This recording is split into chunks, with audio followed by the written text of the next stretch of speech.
Pessoal, só um aviso, boa noite a todas e todas. A gente vai fazer esse evento em inglês, caso alguém esteja na sala e não tivesse informação. I'm gonna switch to English now. So, good night, everybody. Welcome to our webinar book discussion with professors Emilio Meyer, Tímea Drinóczi.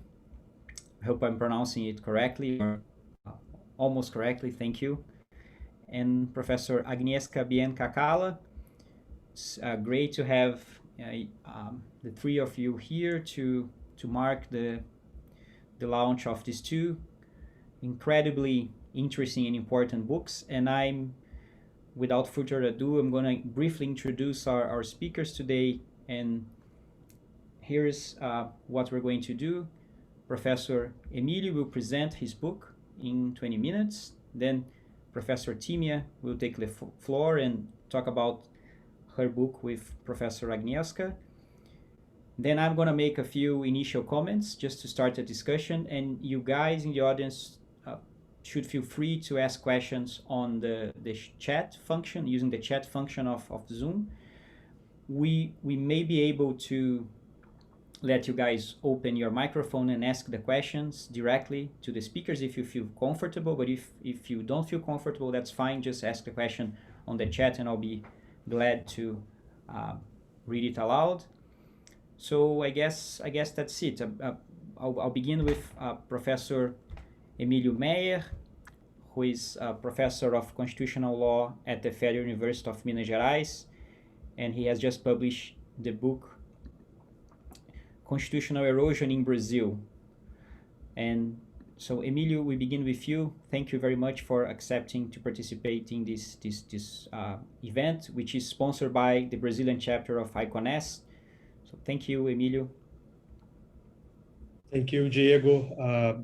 It's a great honor for me to join this event from Icon-S Brasil. As I know, it is a series of events that will be an important project for the chapter here in Brazil. So thank you so much for having us tonight. Hello, Tímea. Hello, Agnieszka. We've been in several occasions debating our books because of similar interests and subjects that take place in both publications. And thank you to everyone who joined us today. So I will try to make a brief presentation of my book in this 20 minutes. The title of the book, as far as I was able to try to do it, gives a glimpse of what is the main subject of the book. So I will talk a little bit about the chapters, the introduction and the epilogue, the conclusion of the book, actually. And I wrote this book based on previous research that was dedicated to studying Brazilian courts, to study the relationship between civil authorities and the military in Brazil, but also to study other phenomena that could be important to understand what's going on in Brazil in the past, let's say, 30 years. The book starts with the objective to encompass the period after 2014. Actually, I tried to do this mark at the start of the book, at the first pages of the book, because I saw the fact that a candidate that was defeated in the presidential elections that year, Aécio Neves, which is a federal deputy here in Brazil, a legislator, he kind of confronted the results of the election, not in the way that, for instance, Trump did in the US, or not in the way that Bolsonaro probably will do next year, but he filed lawsuits that had an impact in the discussion of what were the results in 2014. And they, in a certain sense, fermented or helped to create the atmosphere, the landscape in which a very serious political crisis developed and kept on going in Brazil until now. But to understand what I call in the book constitutional erosion, I firstly needed to describe what would be the concept of a constitutional crisis for me. As several of you know, here we are facing several hurdles to constitutional democracy in the whole world. And I think that Agnieszka and Tímea will have the opportunity to show how this was developed in Poland and Hungary. All those states facing different situations, but the idea of what would be a constitutional crisis, what would be the best term to describe what's going on in those several different contexts, was something that was part of the subject that the academia was producing with a lot of enthusiasm in the past years. Many of you know that we have several publications and several different books with different perspectives, trying to understand what would be called as a democratic erosion, which is a concept that it seems very, that it is very important for me in the book, or democratic decay, or authoritarian retrogression, or authoritarian collapse in a certain sense too. So several different concepts to understand phenomena that seem to be, let's say, that at least share some kind of important characteristics or features. But then the book starts discussing that what's going on in Brazil is not properly a constitutional crisis, much in the sense that was happening in the US with the debate of the academia. Generally, at least for authors such as Jack Balkin, what was going on in Trump's administration was not properly a constitutional crisis. So a constitutional crisis would be the equivalent of a situation of a collapse, or a situation in which the institutions clearly cannot respond to a very turbulent and very serious political crisis, and this led to the collapse of the regime at all, of the political system as a whole. And then I think that the writings from Tom Ginsburg and Aziz Hook, they were very important for me to understand that what was going on in several situations was a process that maybe differs in the consequences, or the length, or the ways by which democracy starts to lose its main characteristics. So if you're talking about a situation of a huge systemic shake in the system that led to the end of the system as we know it, we're talking about a democratic collapse.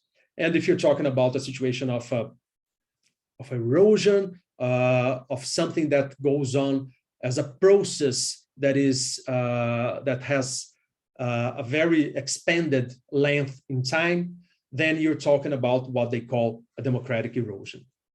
I disagree with them in the sense that the characteristics that they seem to define as important to know that a collapse or erosion is taking place, or the characteristics of a constitutional democracy, they are the main characteristics of the liberal constitutional democracies that are, let's say, to use an expression that maybe it's criticizable, in the global north.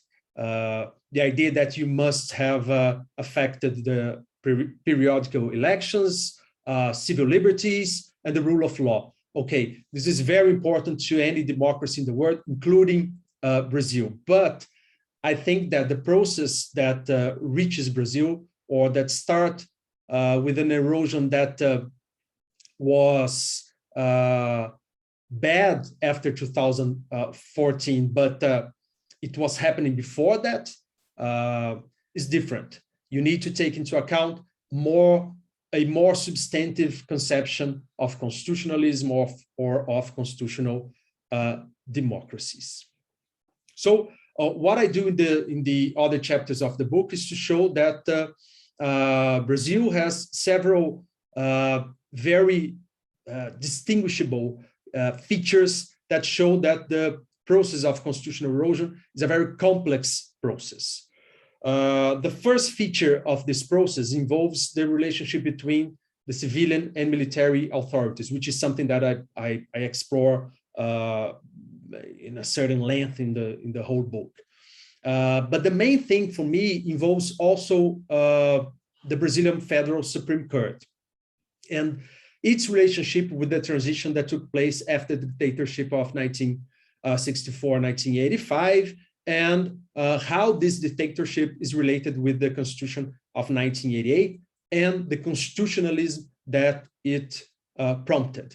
So I recur to the idea of transitional constitutionalism as Rudy title defines it, to show that constitutions do not worry only about the future, they shall worry also about the past, especially in cases of situations of transition. And then I try to demonstrate that the Federal Supreme Court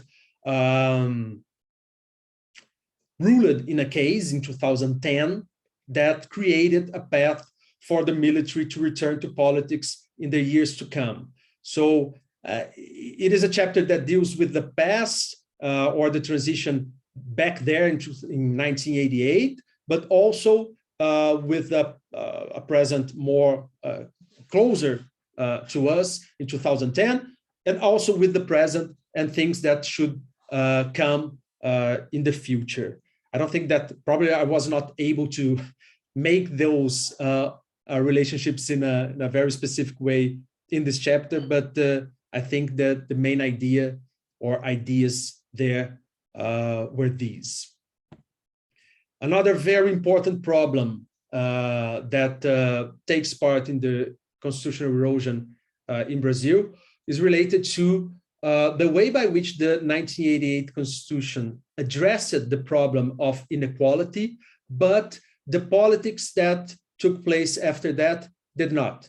The way by which the Constitution created what I call in the book a social democratic constitutionalism project that was for several occasions or forgotten or even clearly confronted by politics that have actually a neoliberal pattern. What I try to show in this chapter is that neoliberalism can be part of a project that is opposite to what a constitution states. In a certain sense, what I'm trying to show is that neoliberalism is not just another economic project that can be in any circumstance under any constitution.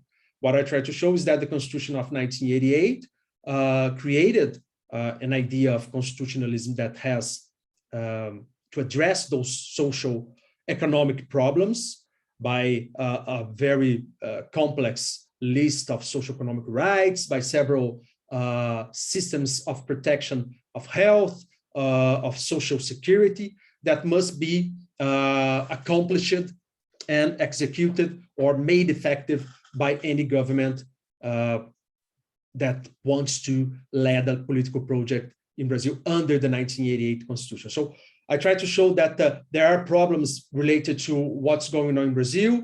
Those are problems that can be compared. Maybe this is the chapter that deals more in a deeper sense with comparative constitutional law.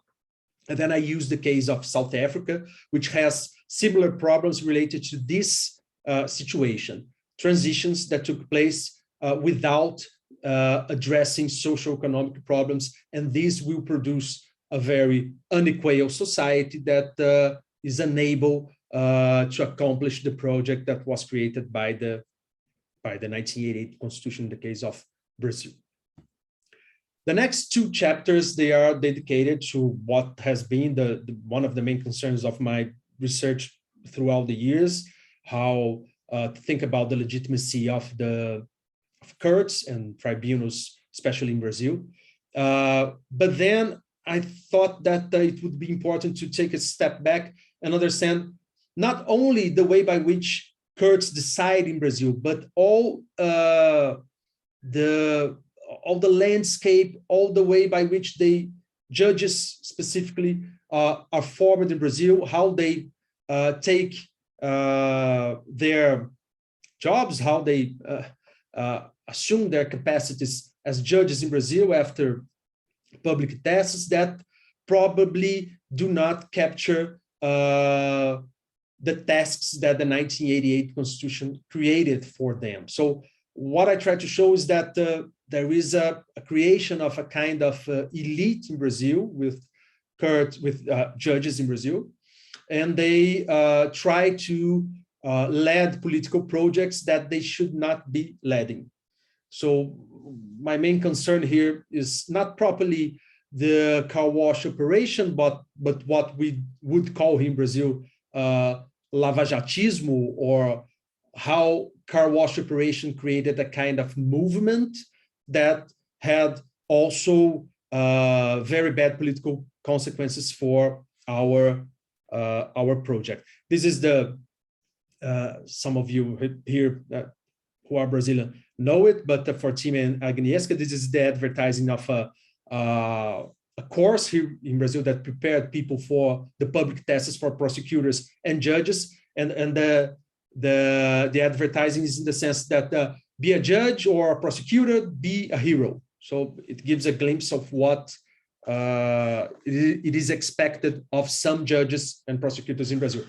I try to show all the time that this is not the main, or this is not the whole ethos of all the juridical class in Brazil, but we have several important examples that we should take care of them.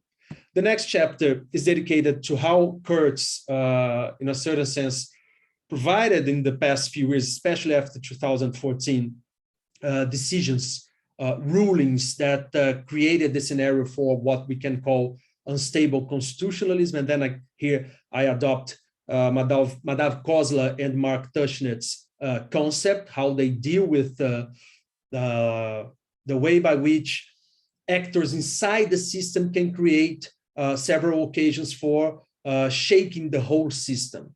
They deal with cases for instance, in Pakistan, India, and so on. But I try to show that some rulings that, for instance, were taken by former Judge Sérgio Moro here, who appears in front of Bolsonaro. He was his Minister of Justice too, and rulings that were taken by the Federal Supreme Court. They also, especially in the case of the presumption of innocence, they also created the scenario for this political crisis.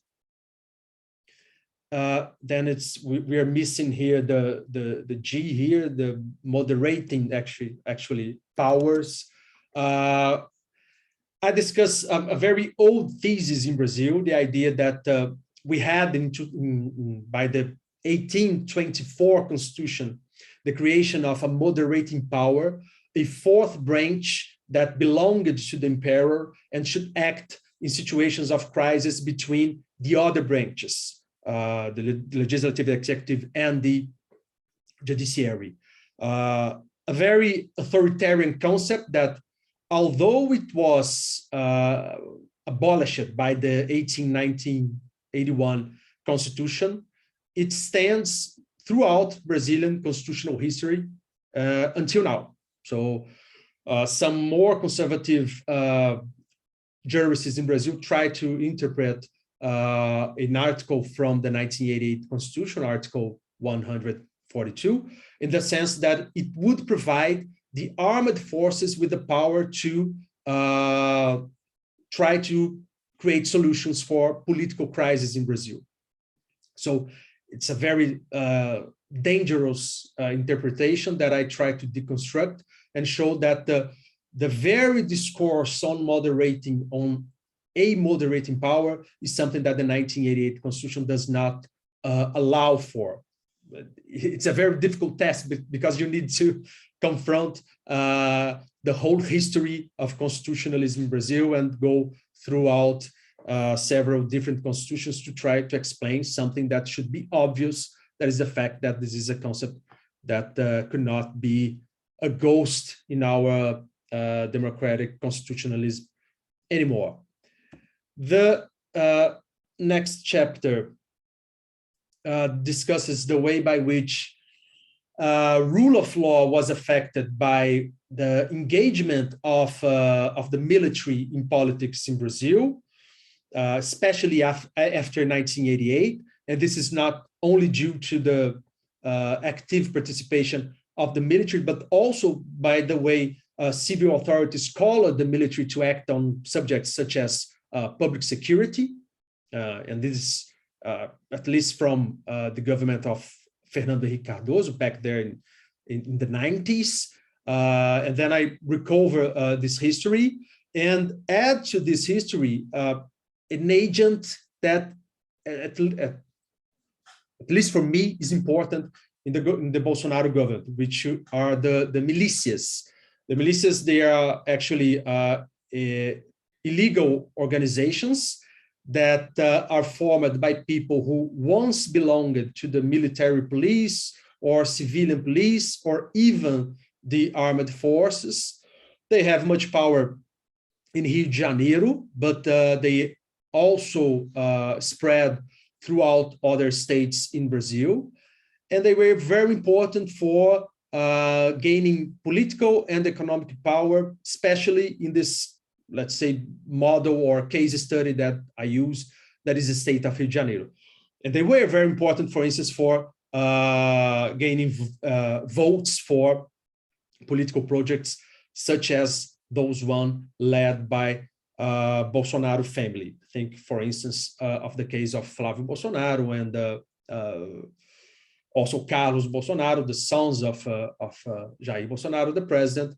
I try to show that this acceptance of continuous violation of the rule of law also is an important ingredient for the whole scenario of constitutional erosion. One of maybe the last element that I try to analyze here is how new technologies, they affected the political process in Brazil. Think, for instance, the way by which people label how organized groups try to interfere in political process, not only collecting votes for Bolsonaro, but also creating enemies in the political arena after his administration started. And the term that is used all the time is militia or digital militia, militia digital, in the sense that this is an important element to show that we need to use constitutional means to treat or to address problems that are related to new technologies. This is not just something that we should think as secondary. Of course, they are not the main problem in the constitutional erosion process in Brazil, but they play a very important role that I try to discuss in this chapter. So there I evaluate the role of our electoral courts in trying to oversee this kind of processes and how can they try to give responses to avoid that, for instance, in 2022, the same problems take place again. Maybe in the Q&A I can try to explain this a little bit more. Finally, so we cannot have a book that someone wants to cry in the end. I try to present some positive answers that were offered by institutions here in Brazil, especially after Bolsonaro's administration started. So I agree, for instance, with people such as Celso Rocha de Barros or Juliano Bem-vindo, in the sense that the coalition presidential system in Brazil can help in a certain sense, avoiding that Bolsonaro could capture strong political support for his most authoritarian objectives. I showed that both legislative and judicial backlashes took place after his government started, especially in the previous, when the previous Speaker of the Chamber of Deputies, Rodrigo Maia, was acting. But more importantly, the way by which the Federal Supreme Court started to act in a very in a stronger way after Bolsonaro started his administration. And then I collect, for instance, the way by which the court led with the COVID-19 pandemic, dealing with cases such as reinforcing or strengthening the power of states vis-a-vis the federal government in dealing with the pandemic, and how this was important, not only for the states, but for showing that the court can provide interesting and important answers that could avoid its capture by President Bolsonaro, and also how traditional media played an important role in avoiding that the constitutional erosion could become a collapse. The situation nowadays, I always present this graph. It shows that we, in terms of the liberal democracy index in VDEM, we returned to the numbers that we had in 1988, or worse than that. I think that it's 1989, something like that. We had 0.59 in this index at VDEM, and then now we descended to this number from 2014 or 2013, if I'm not wrong, to numbers that goes to the transition, to the process of transition. What it is, an additional data to show that the transition is an important element. It is something that appeared at the start of the book, and it keeps on throughout the book as something that we should take care, and I think that is just part of the past. That's it, Diego. I think that I'm inside the time. Thank you. Thank you very much, Emilio, and I will now proceed to Professor Tímea, who is currently a visiting professor of the Faculty of Law at the Federal University of Minas Gerais and co-author with Professor Agnieszka of the book Illiberal Constitutionalism in Hungary and Poland. And it's a great pleasure, once again, Tímea, to have you guys here. Please, the floor is yours. Thank you so much, Diego. Welcome, everyone. Before I start my speech, let me just very quickly, I have two observations here relating to Emilio's speech, because I just realized that actually, even though he was talking about Brazil and I'm going to talk about Hungary and Poland far, far away, but then we are talking about a kind of deterioration, which is like more or less the same thing. And then we use history too, just like Emilio referred to his work. And my other observation is the differences here. Digital constitutionalism and positive answers, institutional responses to the constitutional erosion in Brazil. So, well, we haven't dealt with them. So digital constitutionalism. Emilio, you just said that it's like, we have to use constitutional means to deal with technology. I completely agree. However, that would be very much unadvisable in Hungary and Poland. Why? Because we have some kind of illiberal constitutionalism. And this is exactly the reason why we don't really have these positive answers, these institutional responses with which you finished your presentation. And so unfortunately, our book is quite a pessimistic one, but there is also maybe a little hope, and maybe we could mention some of them in the discussion. But unfortunately, our book is not about hopes, but it's about reality, which is not really good. It is a kind of illiberal constitutionalism. So now I'm starting my speech, actually. Icon-S Brasil and the colleagues who have organized this event, thank you very much for this wonderful opportunity to talk about our new book. Diego, also on behalf of Agnieszka, I would like to thank you too for moderating this session and reading our book and now sharing your opinions and comments about it. I would also like to appreciate the friendship of Emilio, with whom I've been working together on different projects now, and I'm really proud that our books are now being discussed together. I'm also very happy that Agnieszka could be here with us, even though it is midnight in Poland, actually after midnight in Poland, and this is the reason why I'm going to talk right now. So our book on illiberal constitutionalism in Poland and Hungary is one of the results of our research on the topic illiberal constitutionalism that is financed by the Polish National Science Center. So now let me start with some facts.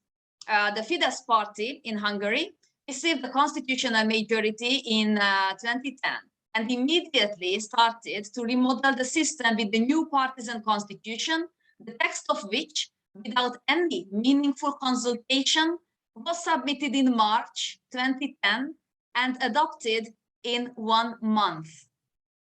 Since then, this constitution was modified 9 times. Some of them was made due to international pressure, others against the application of EU law and certain groups like refugees and LGBTQ people, and some others overruled the decisions of the Constitutional Court, which at that time was not entirely packed when this overruling happened. People voted for this party again. They received the constitutional majority again, even when the democratic playing field was more even, and even though the voters had been clearly witnessing how the democratic state of the rule of law had been diminishing. So Poland has been acted partly differently, but not in its direction towards illiberalism. As PiS, their party, has not achieved the constitutional majority, it could not replace the constitution of 1997. Instead, it was very busy to pack the constitutional tribunal, which was a much faster process than in Hungary, and attacked the judiciary with different innovative measures, as these bodies could have been upheld the constitutionalism dictated by the constitution of 1997.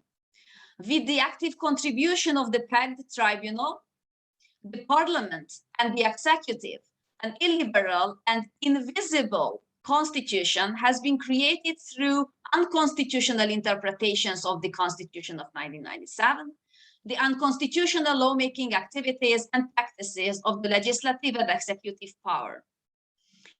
The European Union launched procedures for suspending membership rights of both Hungary and Poland, introduced new rule of law procedures, the last one of which is the rule of law conditionality connected to financial and budgetary issues. There are also severe court decisions from the European Union condemning both states. These measures remained inefficient in preventing further deterioration. For instance, in the last 11 years and in Hungary, and in the last 6 years in Poland, what happened? The Hungarian government persecuted the Central European University out of the country, privatized 90% of public universities into funds led by pro-government people, centralized the media and education system, has not reformed the healthcare and pension system, but implemented hate campaigns against refugees, homeless and LGBTQ people, among others, created oligarchy, and in a way, legalized corruption. In Poland, abortion has basically been banned by the decision of the tribunal. The EU treaty was declared unconstitutional. Disciplinary procedures have been initiated against judges just because of how they decided in a particular case, like applying the EU law. LGBTQ people have been stigmatized, government critical opinions have been persecuted, and so on and so forth. This is just like a retrospect, okay, from 2020, 2021. But when we started the research, we started it in 2015, when Poland reached this turning point in its constitutional development and started to a certain extent, imitate Hungary. We published the book at the end of, we closed the book at the end of 2020. Of course, many things have happened since then, but the current events just supports our claims on illiberal constitutionalism. Right now, the most concerning challenge to our theory is the decision of the Constitutional Tribunal of Poland about the unconstitutionality of the EU treaty. But we need to wait and see the future developments, because it also could happen that the Polish government will make one of its usual tactics of what we call pushing the limits. Now, I would like to give you some insight into the book. So we started it by explaining why, despite the differences, we can still compare Hungary and Poland briefly, because these differences have in fact not considerably impacted either the emergence of the current political and legal situation or its apparent stability in either country. Based on what happened in Hungary until 2015, when peace started its governance, and seeing what was going on in Poland right after the election in 2015, we were interested in the extent of the deterioration of the rule of law, democracy, and human rights in Poland and Hungary. And we wanted to see if it both quantitatively and qualitatively approached the state of authoritarianism, as many in the scholarly literature claimed already at that time. For that, we also considered context in which Hungarian and Polish events have been occurring and gradualness of the deterioration. Of course, so now what does context mean here? We attach the importance to three factors. The first is Poland and Hungary established their substantive constitutional democracy during the transition process in 1998-1990. The second is they are still the members of the European Union, regardless of the severe resistance of these states to comply with the values and principles of the European Union. And third, they are also members of the Council of Europe. As for gradualness, we also considered the gradualness of the constitutional remodeling, which is basically an illiberal deterioration of substantive constitutional democracy, a process in which Hungary and Poland have been taking similar, okay, sometimes different steps with different speed, but they are going towards the same direction by using the very same tactics and methods. At the beginning of the book, under the title Terms, we discuss some theoretical frameworks, like the notion of constitutionalism and constitutional democracy, in the light of which, and because of which, we felt it necessary to develop the concept of illiberal constitutionalism. We felt it so even if we have always received the same question and criticism. How can constitutionalism and democracy be illiberal when the idea of both originates in liberalism? Let me stop here a little bit. Indeed, constitutionalism traditionally is entangled with liberalism, and one of its main concerns is to prevent the arbitrary use of power. This concept of liberal constitutionalism was not questioned in the Western constitutional theory until Fidesz and the PiS came to power in Hungary and Poland respectively. Since the very beginning, the remodeling exercise, including a gradual hollowing out of democracy, abuse and misuse of the principle of the rule of law, and disrespecting individual human rights, has worried many. They, however, could not reach a consensus as to how to call these new regimes. Many labels and expressions have emerged due to the many perspectives scholars have taken to understand the reasons and methods of the Hungarian and Polish democratic erosion. Constitutional scholars, already since the beginning, which is like 2010 and 15, tended to identify the remodeled Hungarian and Polish constitutional system as authoritarianism and modern authoritarianism. But here comes the importance of the context and gradualness. When you think about the last 11 and 6 years, you realize that the illiberalization process has been gradual and continuous and comparably less severe than in those states like Turkey and Russia, with which scholars compare the Hungarian and Polish events. Not only compare, but more or less equalize them. We cannot avoid appreciating the regional context either, European Union, Council of Europe.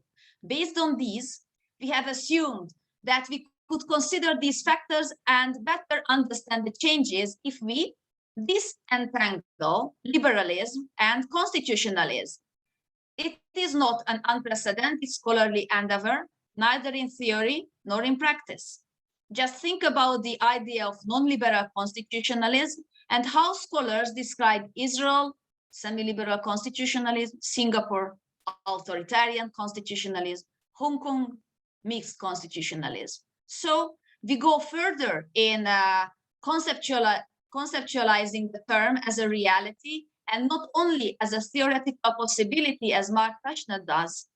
Based on Graham Walker, we also elaborate more on its actual implementation. How? By using qualitative analysis and quantitative data of several indices, such as Freedom House, VDEM, World Justice Project Rule of Law Index, and others. We also observed that the detrimental changes in both Poland and Hungary had received steady and continuous political support. One of the reasons is the rise of nationalism and right-wing populist politics combined with autocratic leaders. It has led us to investigate further why this transformation, which is completely different from the democratization process after the fall of communism, is so appealing to the population.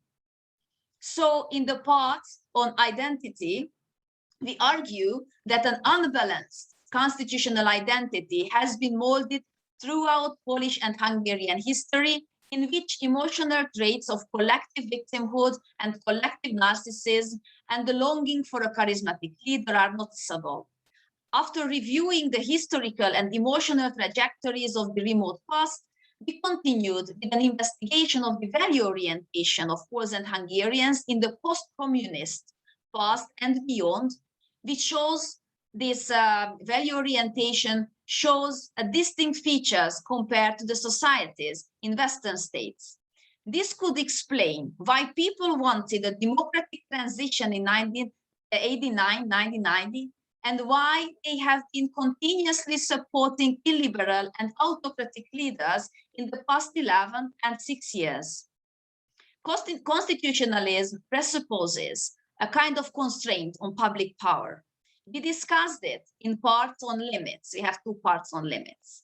As I said, we have studied the events in their context. We have put the Hungarian and Polish regression into a regional, European, and the broader context in contrast to authoritarianism to see how they fare in comparative analysis, whether they still maintain some characteristics that make them constitutionalists. Based on these quantitative and qualitative analysis, we found that illiberal constitutionalism, what we are having, is neither modern authoritarianism nor authoritarian constitutionalism. We have also contextualized the issue by putting the rule of law deterioration into a European perspective. For the analysis of the rule of law situation in both Poland and Hungary, we have introduced the concept of the European rule of law, which in our view could be considered a regional constraint on public power. Weak though, but that is still. Therefore, we could conceptualize illiberal constitutionalism as the functioning of a public power that upholds the main constitutional structure, but somehow lacks the normative domestic commitment to constraints on public power, even while, to a certain extent, it remains within the boundaries set by the European Union law and politics, as well as international minimum requirements. You see, illiberal constitutionalism is not the opposite of liberal constitutionalism and does not equate to authoritarianism. Unlike other types of non-liberal constitutionalism, it departs from liberal one and tends towards authoritarianism. Thus, constitutional democracy still exists, but its former implementation outweighs its substantial realization.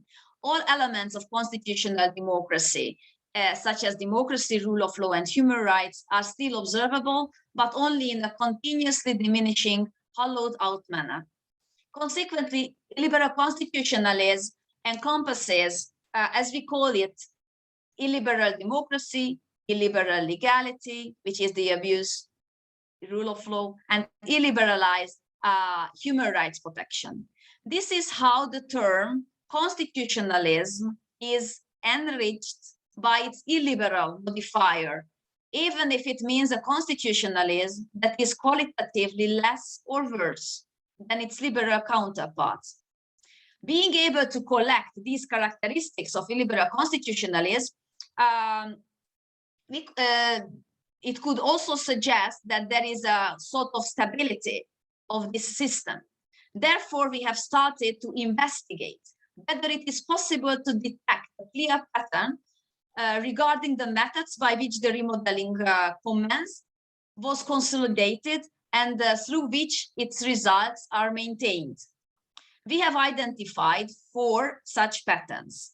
The first is the capturing of constitution and constitutionalism, which has been done gradually through formal and informal constitutional changes and a combination. This has been extended to the occupation of key positions in every sphere of the constitutional system. The second is, we have noted that besides the political branches, the other major player is each country's constitutional court. Considering the regulatory alterations to the constitutional courts and the role they play in our civil law jurisdictions, we propose to view these changes and thus the method of remodeling as illiberal judicialization of politics instead of juristocracy and political constitutionalism. The third method of remodeling is pushing the limits, which I mentioned in the beginning of the speech. And this pushing the limits is a political and legal game comprising a cynical approach to criticism, and it features a combination or different variations of backing off, like taking 1 step back, 2 steps ahead in advancing the liberal system, adopting cosmetic changes, reaching the same result from a different angle, depending on wearing down critical voices from different institutions, rendering them unable to keep pace with some minor but important and no less questionable changes. And the fourth pattern that helps keeping the illiberal system stable is related to strategies that could assist in the retransformation of the backsliding systems. These strategies could be like the use of militant democracy, multi-tiered amendment designs, and references to transnational norms, and there are many other ways. We must report, sadly, though, that the governments have rendered these measures or design elements or strategies ineffective, which greatly contributed to the consolidation of illiberal constitutionalism. We see this phenomenon as something that could contribute to the stability of this illiberal system in both Hungary and Poland. We briefly conclude in the last part of the book as follows. Constitutionalism does not necessarily have to be liberal. Illiberal constitutionalism is a deterioration from liberal constitutionalism towards authoritarianism, but has not reached that point yet. In illiberal constitutionalism, the liberal and non-liberal or illiberal value orientation of the population can intermittently prevail. Illiberal constitutionalism is a coherent theory in its illiberal and weakly constrained manner. Lessons learned mostly for others. Illiberal constitutionalism is not only destructive to the common European project, but it manipulatively exaggerates and exploits the existing value orientation of the people in a way that is not compatible with liberal constitutionalism. It ultimately could, or even should, result in these states leaving the EU or being isolated within the EU, which would be detrimental to all Hungarians and Poles. But this seems to be the direction where Poland is heading now after this decision of the tribunal, which was published a couple of days ago. Thank you so much for your attention. Thank you, Tímea. So I will keep my comments under 10 minutes, more or less, so that we can have some time for discussion and maybe a couple questions from the audience. So, so these are two fascinating, extremely rich books that give us in-depth analysis of what happened in these free constitutional democracies after populist authoritarian leaders and their backing movements rose to power. And although Brazil is a latecomer to this debate, and although Emilio argues that the process we are currently witnessing began many years ago, almost a decade ago, 6-7 years ago, there's still a clear common ground in spite of the difference between what's happening in Brazil and Poland and Hungary. And the fact that these books are so rich in how, to begin with, how they document the processes they are discussing, I think it's a treasure trove for comparativists who are concerned not only with understanding what's happening in these different countries, but also hopefully trying to think of solutions to constrain some of the undesirable changes that we have been witnessing, especially in the case of Brazil, at least the pressure to change in particular directions. So, and I think it's to begin with Tímea and Agnieszka's book. I'm really engaged with your approach of trying to think of the logic, the inner logic of the system, instead of just looking at it. I think the category of illiberal constitutionalism, it's interesting in itself, in how you use it, because it allows you to point to things that are happening in these two countries and not see them as deviations or are just attempts to poke holes at a constitutionalist logic, but as something that is deliberately moving towards a different goal. So I think this is one of the things, my takeaways from the book would certainly include the fact that describing this coherent theory, ideology, or at least this outlook, this inner logic of the system, allows you to see from a better distance where these changes are headed to, instead of just dismissing them, especially in the case of Brazil, for example, instead of dismissing them as specific problems, you begin to see them as building blocks of becoming something else, right? Which is also, I think, that is something that concerns Emilio's project as well. And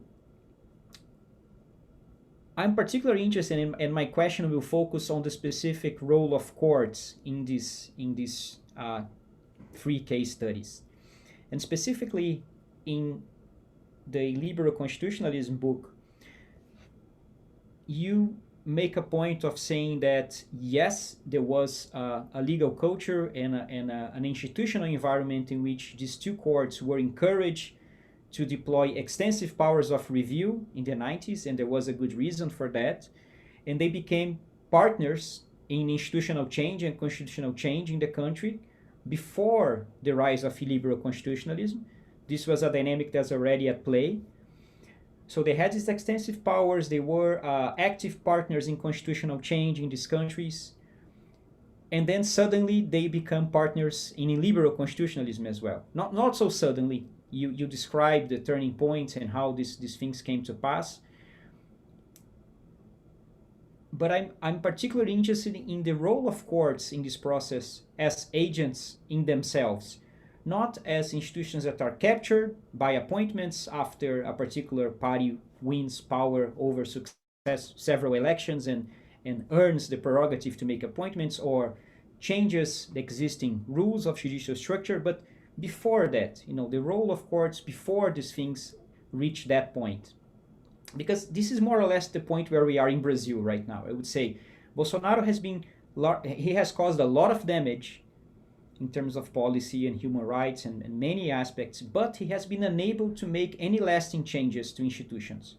right? So not to deny the damage, but so far, no structural changes have taken place at the level of institutions in Brazil, at the level of judicial institutions and Congress and the press. Damage, yes, but no structural changes so far in my analysis. So it's interesting to ask this question to these two different projects, right, from the point of view of these two different countries. So what's the role of courts as agents in their own rights? So the way I read your book, Tímea, it's interesting because clearly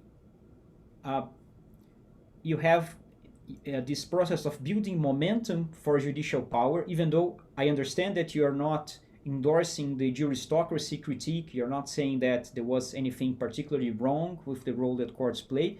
But there is this point where you say in the book, we have been building momentum, empowering courts in a particular way, and then suddenly it's as if you're pushing this car and then the car takes a completely different direction and now you're unable to stop it. So my question would be, if you could go back to the 90s, so this is a question to allow me to better understand the role of courts in this process. Once again, not as something that these politicians do something to them, but as their own agents in their own right. So what would you say to constitutional theorists and to the scholarly community, to the legal community in the 90s, regarding how they perceived courts, how they perceive constitutional interpretation, how they perceive judicial review? Was there anything to be corrected? Was there any adjustment to be made? And it's just a matter of, focusing on the other fronts that you mentioned, national culture and politics, obviously. But was there something in the legal culture in courts before all these things have taken place that could be changed somehow or adjusted? And in the same way that you too mentioned that what happened in the 90s was a deliberate reaction to what had happened in the preceding decades, the system and judicial review and the scope of judicial review that you had in the 90s was a reaction to that legacy. What would you do as a reaction to the current legacy? If things change for the better and you had a chance to develop a new legal culture, what would you do differently? What would you do? I understand these are not easy recommendations to make because you cannot, snap your fingers and say, I would do a complete makeover of the legal culture. But focusing on this point, this would be my question. What would you, before appointments, before separately from politics, the way that courts are perceived by the legal community, scholar community, what would you change if you could? Or if it cannot be changed, at least what has contributed to this problem, and we should acknowledge it. And Emilio is also concerned with how courts in Brazil have contributed to political instability, and he's also concerned in particular with how they have deviated from the text and from established law in many ways. And certainly, even when they have not done so clearly, they have surely been perceived as having done so either way, in many instances that Emilio analyzes. So my question for Emilio is related to this to the same question that I just asked Tímea. So Emilio, I think you connect many different strands in the book. There's the role of the military, which is so important to understand the Brazilian case, and it's different from Poland and Hungary and different from the US. It's our own predicament in Latin America to have to deal with this dangerously powerful force. Even when it's not currently powerful, it's always a latent danger in our vicinity. But I'm going to focus on courts because I'm a boring person who can only talk about courts. So once again, I'll just focus on that. But I know, seriously, I do think there is a common question to be asked here, because when I read Tímea's and Agnieszka's book, they have this idea of courts as a double-edged institution. They don't use that term to refer to courts in particular, maybe to law and to the legal realm. It has this double-edged nature. And you're also clearly aware of the risks posed by a judiciary in Brazil that is encouraged to intervene in politics, feels encouraged and feels validated in interfering in politics, and behaves politically in many instances. And once again, this has been in place even before Bolsonaro has done anything. Bolsonaro has not done anything to the courts but to attack them. But he has not been able to capture them or change them significantly so far. But even so, even if Bolsonaro had never been elected, the Brazilian Supreme Court, as you include this in your analysis, is already perceived as political in many ways. If you look at the latest index of confidence in justice, índice de confiança na justiça, published by the Getúlio Vargas Foundation of São Paulo, almost half of the respondents in that national survey agreed with the proposition Supreme Court judges are just like any other politician. Almost half of the respondents in that national survey. And yet, and here's my question to you, Emilio, and yet it seems to me that at some points in the book, you seem to rely on courts. You seem to be suggesting that as part of the solution for the situation we have in Brazil right now, courts should have intervened more, including in instances where it would have been very controversial for them legally to do so. I'll give you one example. An example of a way in which perhaps you might be pushing, the momentum image of you're pushing courts forward until at some point you realize that they will not be serving the same goals that you have in mind anymore, but rather illiberal constitutionalist goals, for example. They will serve other masters, not the current constitutional democracy master, to use Tímea's metaphor. When you discuss the impeachment trial and the role of the Supreme Court in that event, you mention at some point in the book that, to dispel the part of the complicated political dynamics that whole process sparked, you expect, I think, you suggest that Justice Teori Zavascki should have, and the court should have, overruled and intervened in the conviction of Dilma Rousseff by the Senate. Now, my point here is not that I disagree with you on the merits on this proposition. I do, but that's not my question, my point.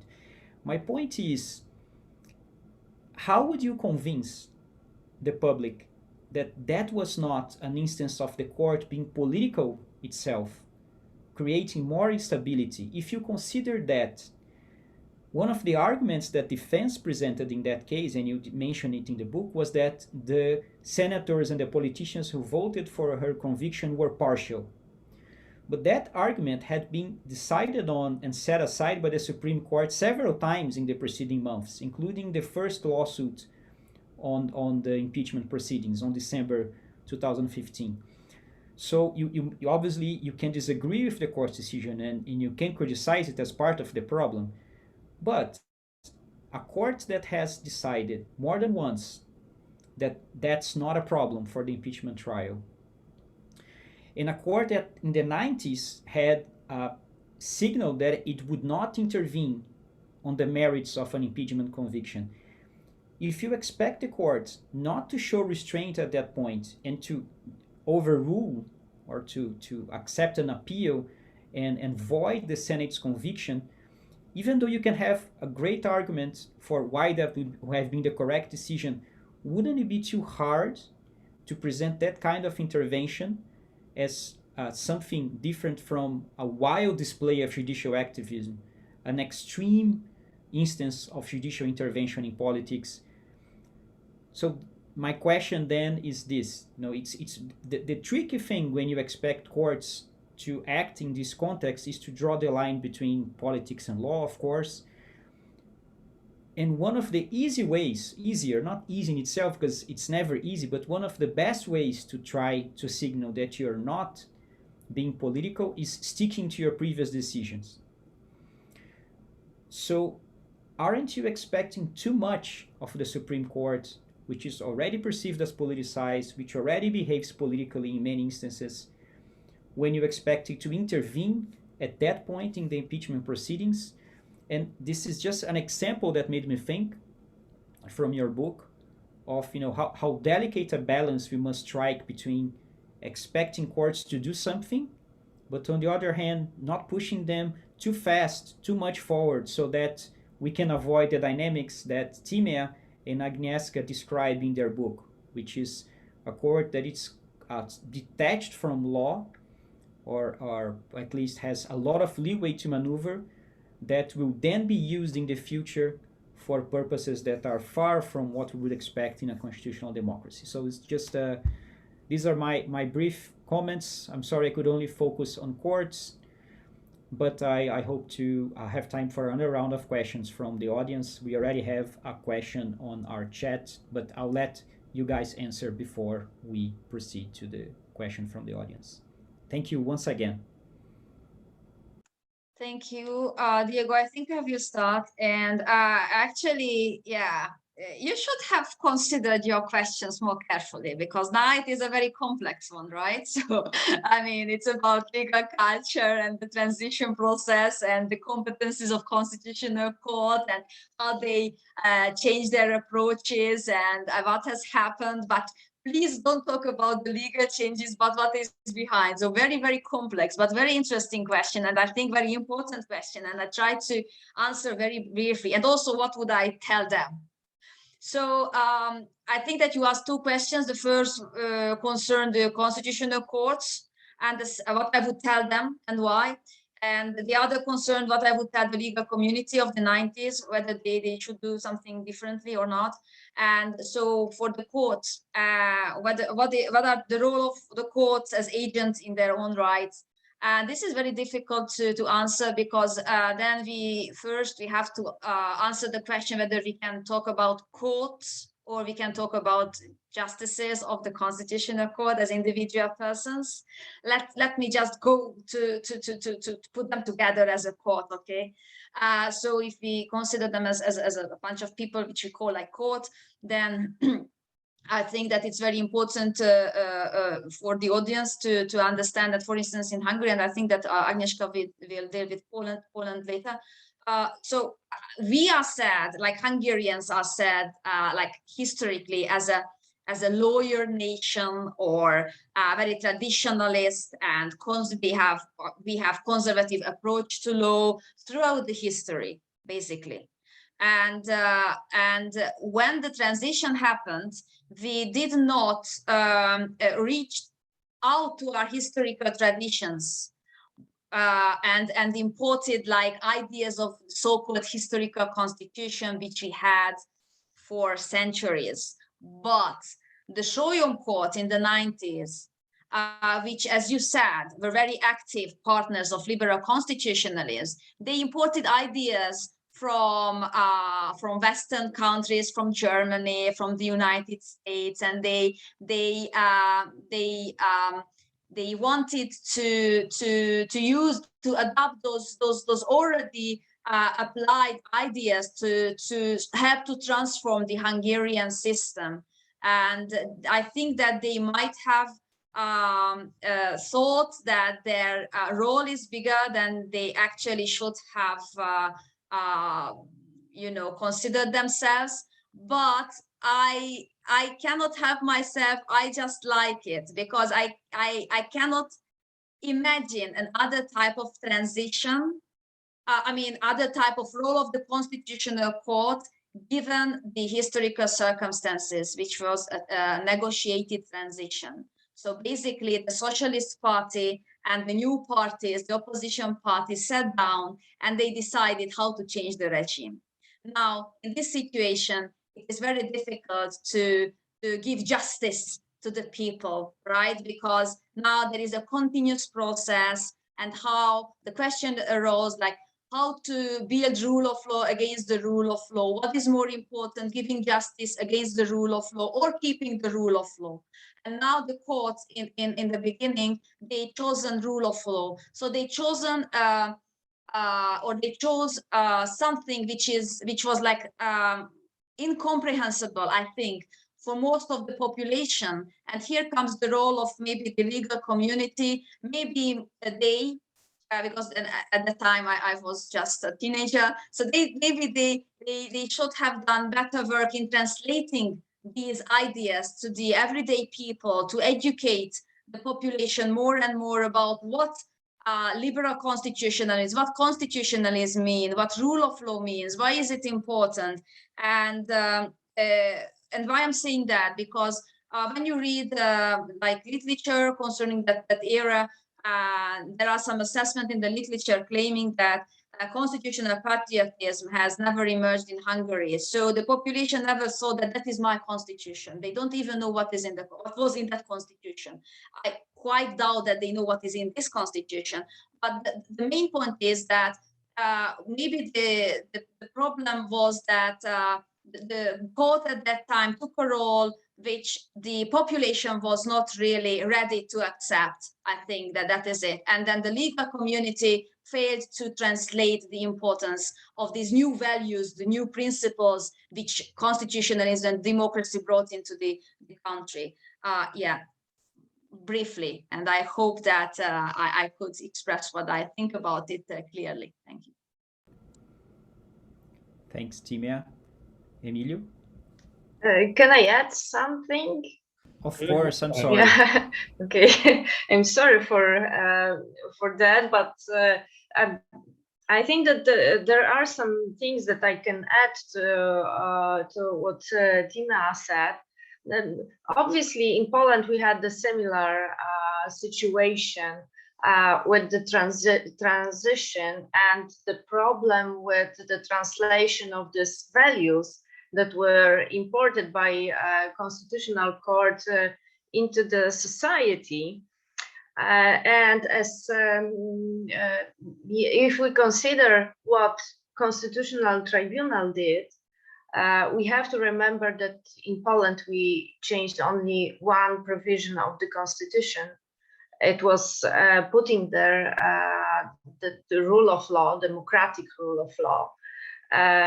And the system as a whole had to be transformed by whom we can ask. And it was the Constitutional Tribunal who helped the legislature to do this.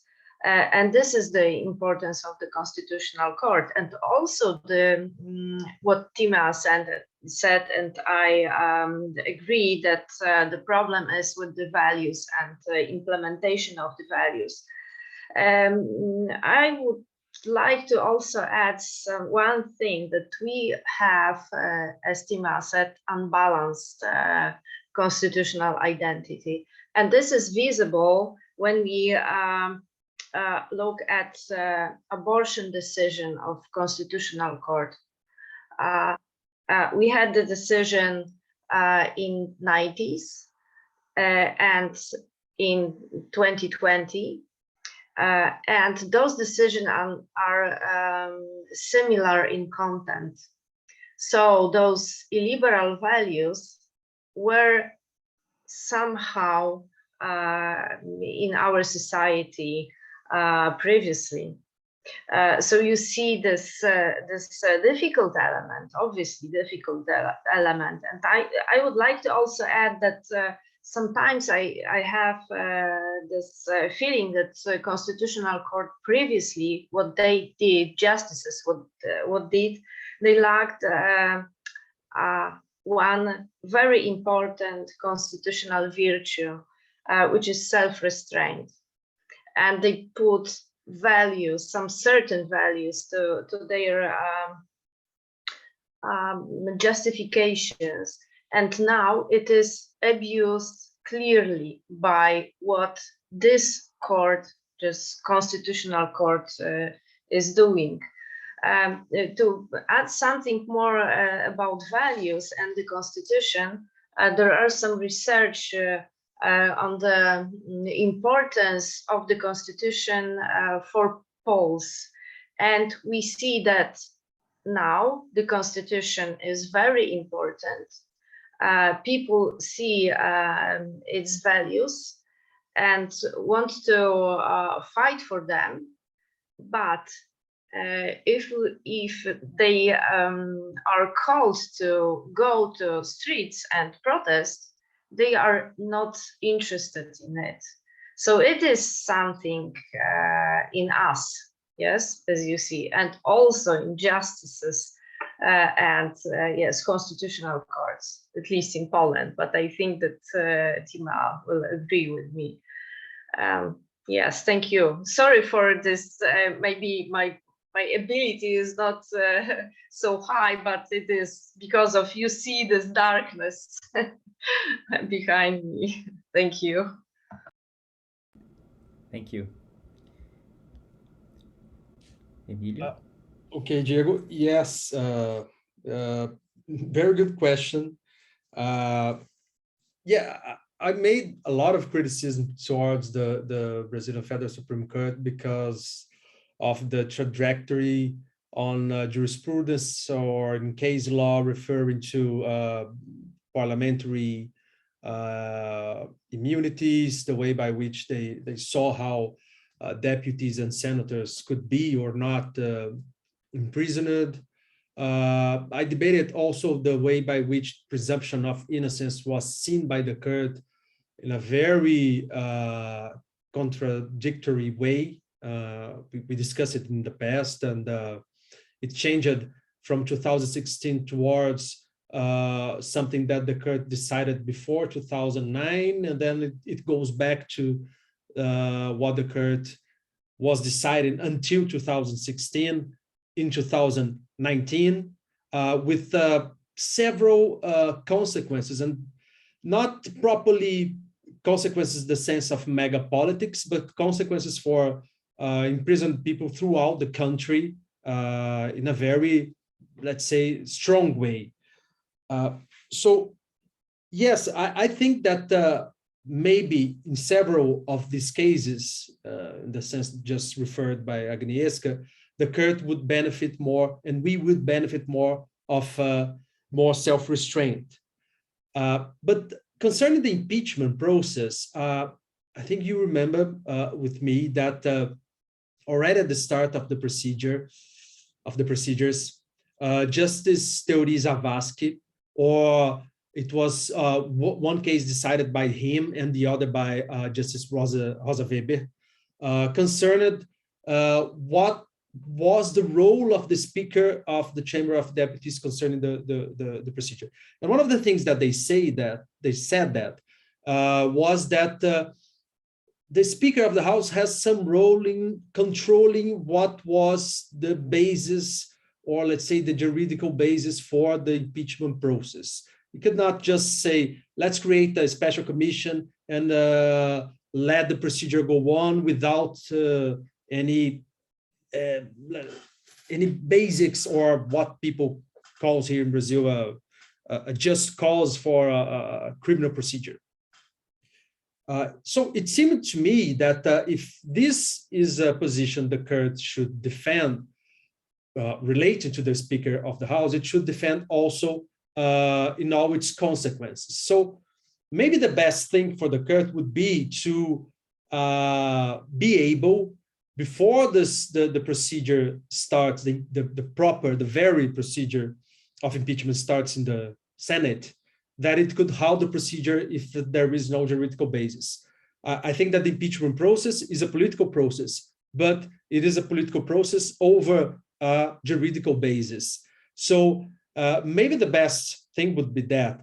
I was reading a PhD thesis on impeachment of a viva that will take place tomorrow. And one of the things the author argues is, it seemed a very good explanation for that. So let's do a constitutional amendment and change the impeachment process constitutional design to create this opportunity for the court to halt a procedure if there is not a juridical description of the impeachable offenses, in the sense that the Senate could rule on afterwards. But then I thought that what Zavascki was defending in those procedures could not be, or would be contradictory if the justice or the court could decide or maybe to say that review the decision of the Senate is a very political ruling, but to give an explanation on what is the juridical basis of the procedure. I think that the court just exempted itself from its role, do not ruling on that, even if the court could decide that, okay, I cannot do anything, but what it did was just to say, okay, it is like that the Senate, the Federal Senate already decided upon the impeachment process, and to go again in those matters would create political instability for the whole republic. Justice Vasquez says that, declares that when political instability was already in place for long time ago. So I don't know if I can convince you, but I think that another role should be played by the court in that in those cases. But yes, maybe the way by which courts acted, and then this is something maybe related to Hungary and Poland, the way by which courts cooperate towards a process of democratic erosion is another investigated topic. I think that this is something that we should think about. The case of Brazil, maybe it's an easy case on those matters because of all those political decisions. But I think that maybe there are other cases in the comparative perspective. As we began a little later than the initially assigned time, I think we can go for 10 minutes more, have an extra 10 minutes, because we have 2 questions from the audience. And assuming that because they wrote the questions, maybe they would prefer me to read the questions, or you guys also have access to the chat. So maybe I'll just read for the benefit of the audience who is not, I'm not sure if everybody has access to the chat, but the first question from Rafael, directed to Emilio. He says that your book was finished in March 2021, and after this we had events like the 7th of September demonstrations, attacks on the STF, and Rafael says that Bolsonaro is not being accountable for what he's doing in these events. And Professor Emilio, do you think that if those testing maneuvers from Bolsonaro or dares from Bolsonaro continue in the next year, Brazilian democracy can reach a point of collapse by the next time of the next elections, and how this complacency with Bolsonaro's attacks on democracy can affect our constitutionalism in the future? And I'll just throw another question, who is for everybody on the panel, by Jessica Hall. Jessica asks if all of you think that the elections that are approaching Brazil and Hungary have the potential to stop the process you describe in the books. And of course, it's not possible to make a precise prediction, but Jessica asks if you think the change of political actors in those countries can make a difference, or if you think that the process that have started do not depend anymore on specific actors. So maybe we can begin with these 2 questions, one quick round, and then we ask 2 more if there's time. Okay, so let me start. Rafael, thank you for your question. One of the things that I state in the book is that process of erosion can eventually become collapse. So I think that this is not something that will endure for forever. It is something that can result in collapse. But I don't think that what we saw from what happened in the 7th September is that what some political scientists or some analysts were declaring as the lack of political support for Bolsonaro to go on with a coup or something like that is clear. And as though the manifestations were big in size, they were not important enough to leave him with space to act in that sense and create a scenario for an effective collapse. And I think that some responses are being provided. The thing is that the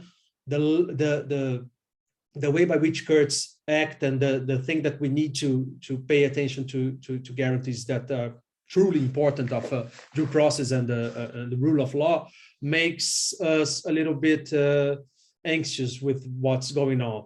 But we saw that the Superior Electoral Court installed procedures that are important to provide answers and that could result eventually in his ineligibility for the next election. So this is a thing that creates some kind of threat, and I think that the way he is behaving, except for what he declared in the live in the last Thursday, saying that COVID-19 vaccine could lead to HIV, except for that, he is silent as he was not during his whole administration.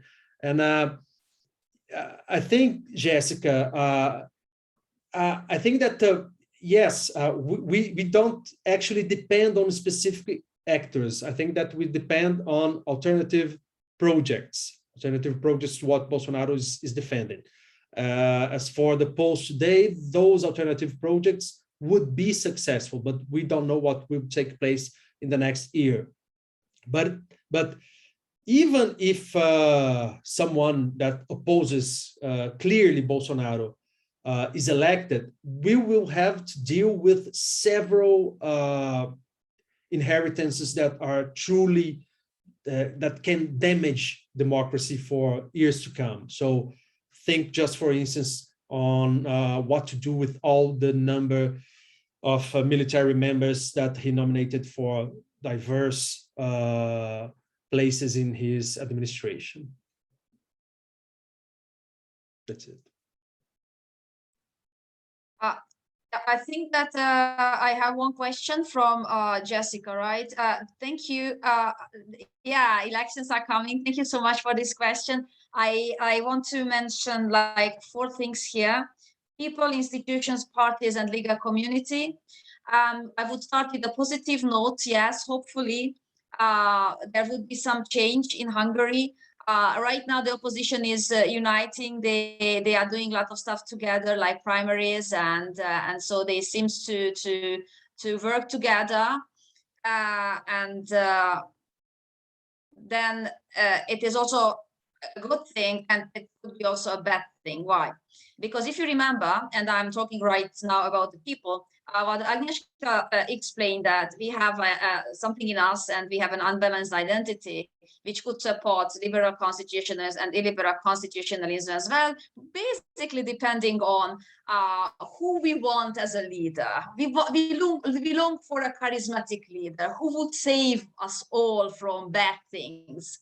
Now the bad thing is the Orban regime, so we need to be saved. So what the opposition is doing is, now they are, it's already over, and in this primary, those who support the opposition, they selected a candidate for prime minister in the next election. Now it is concerning in a way that that it's also a sign of that they are like playing with this, that there should be some charismatic figure who would tell us what to do. It's a kind of autocratic, authoritarian attitude, which could be good, it could be bad. Unfortunately, the electoral system supports this. We have mixed electoral system combining proportionate and majority. That would support this kind of idea of theirs to have this primary about who would be the candidate for prime ministership. On the other hand, we have a parliamentary democratic system, which means that it's not the people who elects the prime minister, it is the parliament. So it is like controversial, but there is a sign that they are uniting and they want to do something together, which they haven't done in the previous like 10 years. The second, institutions. Everything is every important position, important law is elected or adopted by 2/3 majority. and the constitution needs to be amended by 2/3 majority. In our traditional thinking is that the new constitution can be made with 2/3 majority. So the fundamental of the constitution needs to be changed. And then now I go to parties. Right now, if the opposition would win right now in the debates, they are saying that even if we have simple majority, we would change the constitution, we would withdraw the constitution, we would do justice with our simple majority. Now, can we do, and this was the question of the transition process from socialism to democracy, can we establish rule of law against the rule of law? If we consider this system as a bad system, are we allowed to use non-rule of law compatible measures to combat the system and get rid of the system? This is a very difficult question, and I'm not sure that they are ready to give a proper answer to that, because, and the fourth, and I finish, legal community, they seem to not be able to think outside of the box, because there are patterns in the world showing us how many ways of constitution making can be imaginable, not only with 2/3 majority, but there are other methods, and they are not talking about it in the debates. They are just saying that we would withdraw the constitution, even if we just have a simple majority, which is like concerning, because now it is a game, not something which could be compatible with liberal constitutions with which we want to change the illiberal one. Yeah, so I don't know, maybe that would be my answer to that. Thank you. We have already reached our time. We have still one more question by Daniel Capecchi. He has two questions, actually, one to each of the presenters. I'm going to pick one of your questions, Daniel. I'm going to select the one to Tímea. And Daniel asks, if in the Hungarian case, if you think that certain aspects of the judicial review structure, like actual popularis, if these features, they have any role in making harder for the Constitutional Court to strategically use passive virtues against the authoritarian populist movements. So we finish with that question. Thank you for the question, Daniel. Unfortunately, I don't really understand the question, because now we don't have actio popularis any longer. So when they changed the constitution and when they adopted the new act on constitutional courts, which entered into force with the new constitution, they basically get rid of the actio popularis. So from this perspective, I can't answer the question. What I understand is that I mean, I answered maybe to something which was not asked, but the problem is that in the beginning, in the beginning of the 10th, so after the election, when the court was not packed that much, in autumn of 10, 11, 12, 13, the court did not use theoretical possibility of the doctrine of unconstitutional constitutional amendment. And that was a big failure, because if they had used it, they might have been able to prevent some important changes, or just delayed it. But they did not do. They were passive, because they were like they wanted to continue the tradition of which says in Hungary that it is impossible to have an unconstitutional constitutional amendment, and because it is impossible, the Constitutional Court cannot review it, and that's it. So I don't know whether you meant something like that, but even if it was not the question, I think it's important to share this insight from the Hungarian Constitutional Court's perspective. Thank you very much. So we finish, and I'll thank once again our three speakers, presenters, book launchers of tonight.